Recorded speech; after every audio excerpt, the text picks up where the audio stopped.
Hello student, आप सभी का हिमांशु कॉमर्स क्लासेस में बहुत बहुत स्वागत है। आज की वीडियो में हम लोग आरबीएससी बोर्ड 2023 के अकाउंट्स पेपर का कंप्लीट सॉल्यूशन करने वाले हैं। तो चलिए बिना किसी देरी के स्टार्ट करते हैं।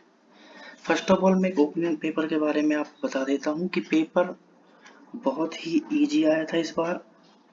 जितना हम लोगों ने सोचा था उससे तो बहुत ही इजी ये पेपर आया है।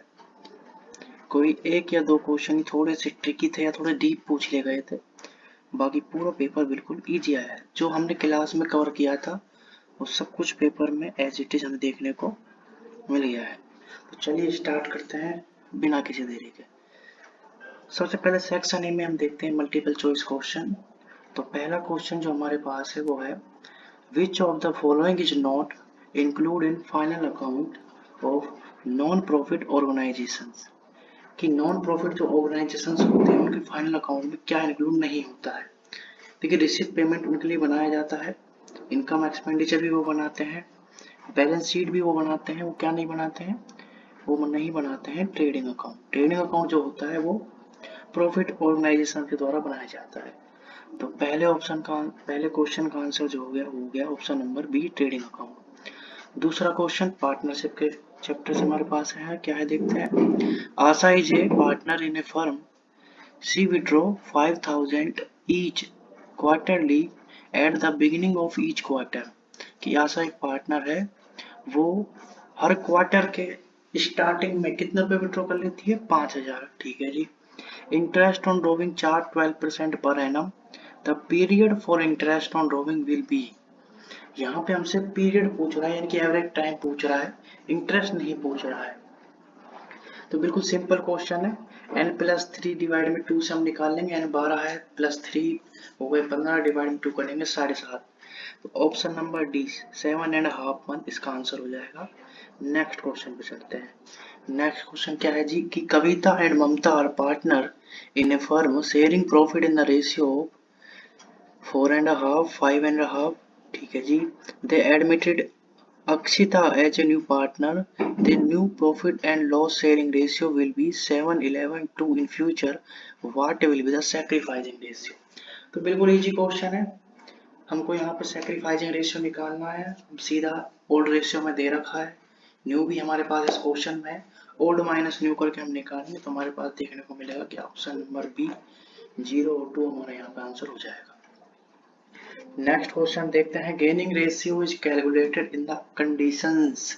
कि गेनिंग रेशियो किस कंडीशन में निकाला जाता है। फर्स्ट है रिटायरमेंट पे, दूसरा डेथ पे, तीसरा एडमिशन पे और चौथा है ए और बी दोनों। तो हमें पता है गेनिंग रेशियो रिटायरमेंट पे भी निकाला जाता है और डेथ पे भी। तो ए और बी दोनों इसके क्या हो जाएंगे, आंसर।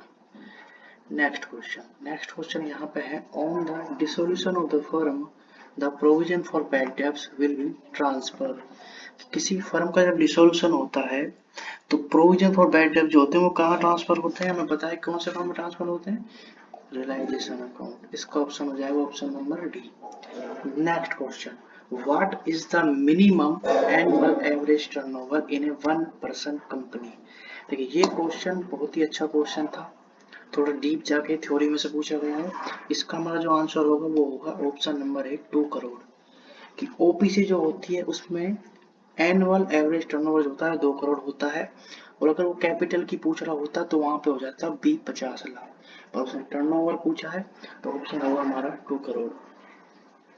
नेक्स्ट क्वेश्चन देखते हैं जी। In the absence of article of association the maximum rate of interest on calls in arrear will be 10% per annum in according to.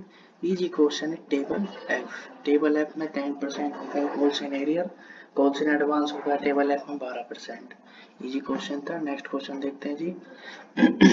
Watt from the view of investors compensation zero coupon rate debenture are issued. ये zero coupon rate वाले को debenture जो होते हैं किस पे issue होते हैं, डिस्काउंट पे। ये बिल्कुल इजी क्वेश्चन था। नेक्स्ट क्वेश्चन देखते हैं जी कि the balance of premium on reduction of debenture account is transferred. कि बैलेंस जो होता है प्रीमियम रिडक्शन अकाउंट को ट्रांसफर कहाँ होता है। देखिए प्रीमियम रिडक्शन के लिए एंट्री जो हम करते हैं इशू के समय वो होती है किसके थ्रू, वो हमारी जो होती है वो loss on issue of debenture to premium reduction debenture होता है। तो ऑप्शन नंबर ए इसका हो जाएगा कि in loss on issue of debenture account. Next question देखते हैं जी। नेक्स्ट क्वेश्चन हमारा है which of the following item is not related to reserve and surplus head, कि इनमें से कौन सा आइटम रिजर्व और सरप्लस के हेड में नहीं आता है। ऑप्शन नंबर है कैपिटल रिडक्शन रिजर्व, ये आता है जी। डिवेंचर रिडक्शन रिजर्व, ये भी आता है। सिक्योरिटीज प्रीमियम, ये भी आता है। प्रोविजन फॉर बैड टैक्स, ये हमारा नहीं आता है। तो ऑप्शन नंबर डी हो जाएगा इसका आंसर। सेकंड लास्ट क्वेश्चन देखते हैं ये एमसीक्यू में। सेकंड लास्ट क्वेश्चन क्या कह रहा है जी, which type of financial statement analysis is also known as horizontal analysis। हमसे horizontal वाला ये पूछ रहा है, तो बिल्कुल इजी क्वेश्चन है थ्योरी का हमारे ये। इसका सी हो जाएगा comparative analysis। लास्ट क्वेश्चन देखते हैं, इसे सीएफएस से लिया गया है कि if the net profit earned during the year 75,000 and stock in the beginning and at the end of year is 15 and 1 lakh respectively, then the cash flow from operating activity will be। हमें यहाँ पे operating activity से cash flow पूछ रहा है। हमें 75,000 का तो एनपी दे रखा है और हमें यहाँ पे स्टॉक का दे रखा है ओपनिंग और क्लोजिंग। तो हम यहाँ पे वर्किंग कैपिटल चेंज में जो असेट्स का डिक्रीज इंक्रीज देखते हैं वो देख लेंगे। देखिए ओपनिंग था 15, क्लोजिंग हो गया 1, तो यानी कि 85,000 से हमारा स्टॉक बढ़ रहा है। स्टॉक बढ़ रहा है मतलब असेस्ट हमारी इंक्रीज होती है। और वर्किंग कैपिटल चेंजेस में जब भी असेस्ट इंक्रीज होती है उसको क्या करते हैं, ऑपरेटिंग एक्टिविटी में हम माइनस करते हैं।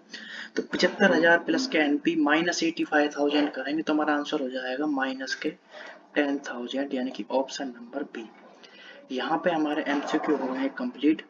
अब आइए question number 2, fill in the blanks.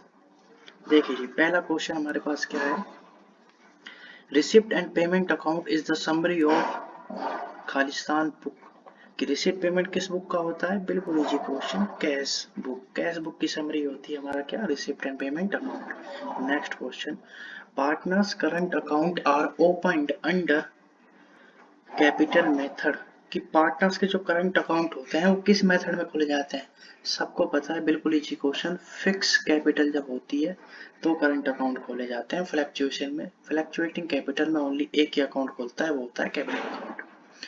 Third question देखते हैं जी क्या कह रहा है, eight the time of dissolution of firm unrecorded liability paid by partner is debited in account, कि अनरिकॉर्डेड कोई लायबिलिटी है और उसको पार्टनर पे कर रहा है तो किसके अकाउंट में उसको डेबिट करेंगे। ऑब्वियसली बात है कि अगर कोई पार्टनर किसी लायबिलिटी को पे करेगा तो उसका कैपिटल अकाउंट क्या हो जाएगा, उसका कैपिटल अकाउंट क्रेडिट होगा। तो यहाँ पे जो आंसर डेबिट जो होना चाहिए वो होगा रियलाइजेशन अकाउंट। तो इसका तीसरे का आंसर हमारा हो जाएगा रियलाइजेशन अकाउंट। चौथा क्वेश्चन देखते हैं कि interest paid on debenture is on profit for company. देखिए इंटरेस्ट ऑन डिबेंचर जो हमारा होता है वो चार्ज अगेन प्रॉफिट होता है, इसका हो जाएगा चार्ज की इनकम। नेक्स्ट क्वेश्चन, खालिस्तान item to be settle within 12 month period. 12 month के पीरियड में जो सेटल हो जाते हैं वो कौन सा होता है, करंट या चालू। लास्ट क्वेश्चन जो हमारा फिल इन द ब्लैंक्स का है वो है interest and dividend received is classified as Khalistan activity in the case of financial enterprise. देखिए यहाँ पे जोर डाला गया है क्या, फॉर फाइनेंशियल एंटरप्राइज। यहाँ फाइनेंशियल एंटरप्राइज बोला गया है। फाइनेंशियल एंटरप्राइज के केस में डिविडेंड रिसीव्ड, इंटरेस्ट रिसीव्ड, ये सारी कौन सी एक्टिविटियां होती हैं, ऑपरेटिंग एक्टिविटीज, ना कि इन्वेस्टिंग एक्टिविटी।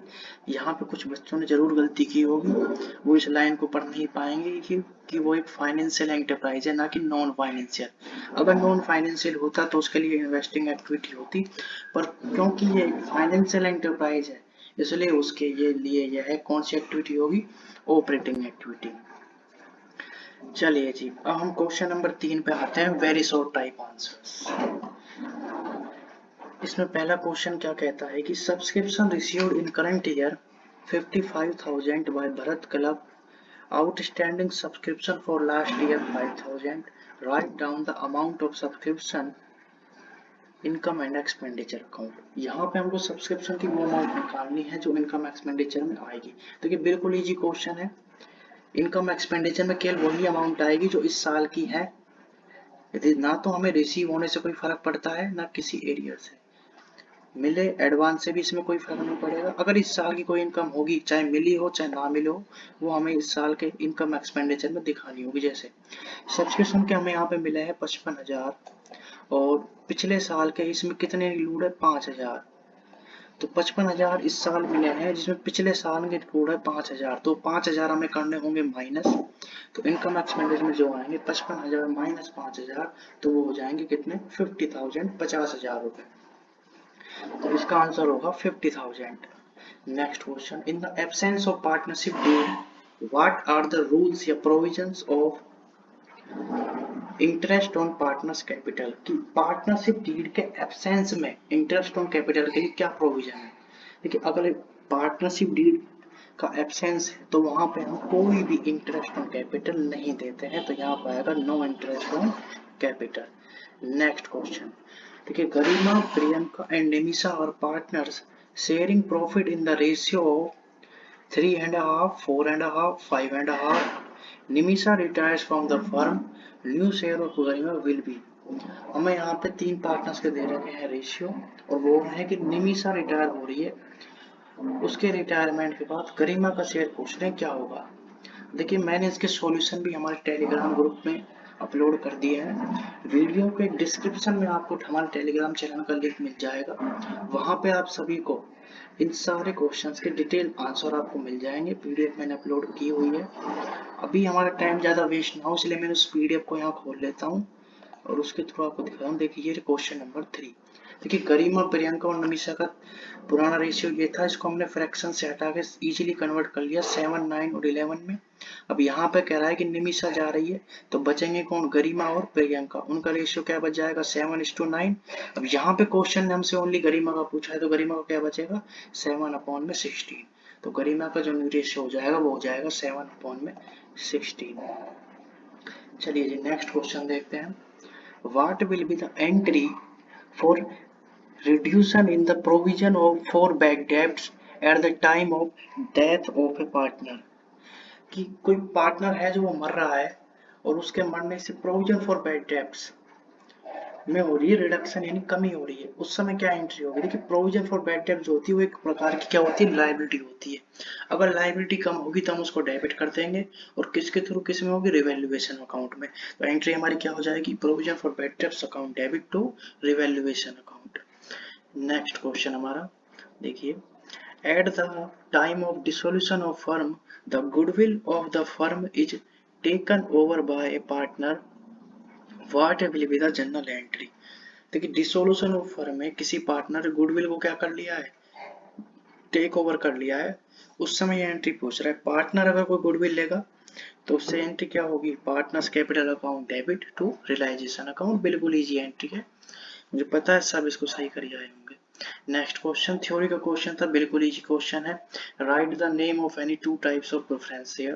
प्रेफरेंस शेयर के कोई भी 2 टाइप्स लिखने थे, redeemable, irredeemable, cumulative, non cumulative, कोई भी 2 आप यहाँ पे नाम लिख सकते हैं। Next question, what is a bearer debenture? हमसे यहाँ पे कौन सा डिवेंचर पूछ रहा है, बियर डिवेंचर। देखिए, बियर डिवेंचर कौन से होते हैं, bearer debenture are those debenture which can be transferred by delivery, जिनको डिलीवरी के थ्रू हम क्या कर सकते हैं, ट्रांसफर, वही कौन से होते हैं, बियर डिवेंचर। नेक्स्ट क्वेश्चन यहाँ पे है, Raj limited invited applications for 1000 equity shares, 180 applications were received, state the name of type of subscription। हमसे यहाँ पे सब्सक्रिप्शन के टाइप का नेम पूछ रहा है। देखिए, एप्लीकेशन के लिए ऐप इनवाइट कितनों को किया था, 1000 इक्विटी शेयर्स को, और एप्लीकेशन आई कितनी, 980। तो यानी कि कम आई ना, कम आती है तो कौन सा केस होता है, अंडर सब्सक्रिप्शन। तो इसका आंसर क्या हो जाएगा, अंडर सब्सक्रिप्शन। आइए जी, नेक्स्ट क्वेश्चन हम लोग देखते हैं।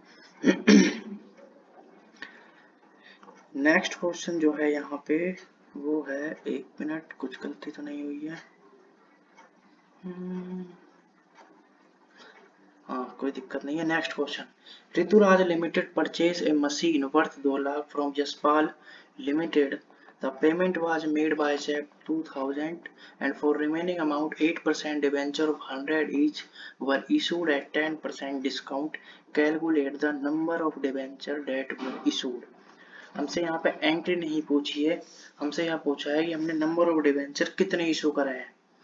तो यहाँ पे हमारा वो फॉर्मूला लगेगा परचेज कंसिडरेशन वाला, डिवाइड में नंबर ऑफ इक्विटी शेयर्स। देखिए इसका सॉल्यूशन मैं आप लोगों को दिखा देता हूँ, एक मिनट। ये रहा।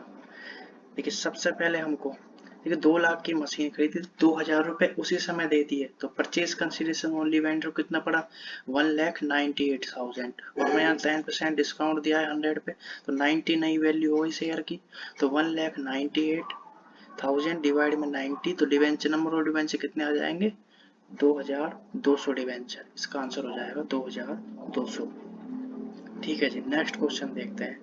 Right the name of technique of financial statement analysis which is also known as percentile statement. जिसे परसेंटाइल स्टेटमेंट भी हम कहते हैं, वो कौन सी है, ट्रेंड एनालिसिस। ट्रेंड एनालिसिस इसका बेस्ट आंसर है। बाकी इसके अगर कोई ऑप्शन में भी हो तो कॉमन साइज भी इसका आंसर हो सकता है। तो दोनों ही आंसर इसके सही हो सकते हैं। वैसे इसका जो फर्स्ट आंसर है वो ट्रेंड एनालिसिस ही होगा, लेकिन अगर कोई स्टूडेंट इसका कॉमन साइज लिख के आया है तो वो भी सही ही माना जाएगा।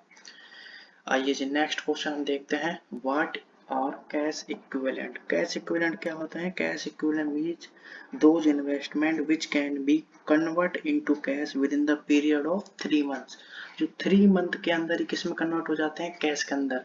जैसे चेक हो जाता है, बैंक ड्राफ्ट जो होते हैं, डिमांड ड्राफ्ट जो होते हैं, marketable security, short term investment, ये सारे क्या होते हैं, कैश एंड कैश इक्विवेलेंट ही होते हैं।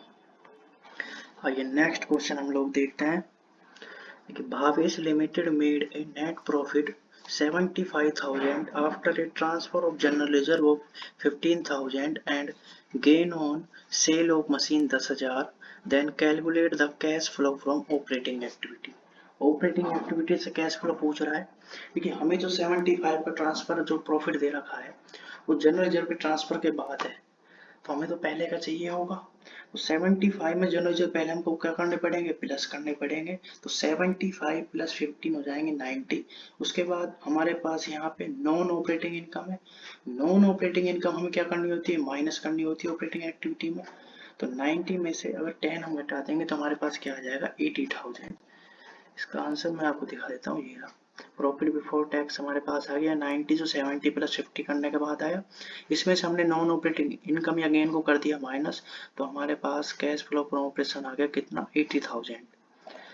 तो इस तरीके से हमारा वेरी शॉर्ट टाइप आंसर भी हमारे पूरे हो गए हैं। और यहाँ पे हमारा सेक्शन ए भी कंप्लीट हो गया है। सेक्शन 2 हम दूसरी वीडियो दूसरे पार्ट में मिलते हैं। यहाँ तक आप लोग चेक कीजिए आपके कितने आंसर सही हैं, कितने गलत हैं, और आप कमेंट सेक्शन में जरूर बताएं कि आपका अब तक कितने आंसर सही हो रहे हैं और कितने गलत हो रहे हैं। चलिए मिलते हैं नई वीडियो में नए पार्ट के साथ।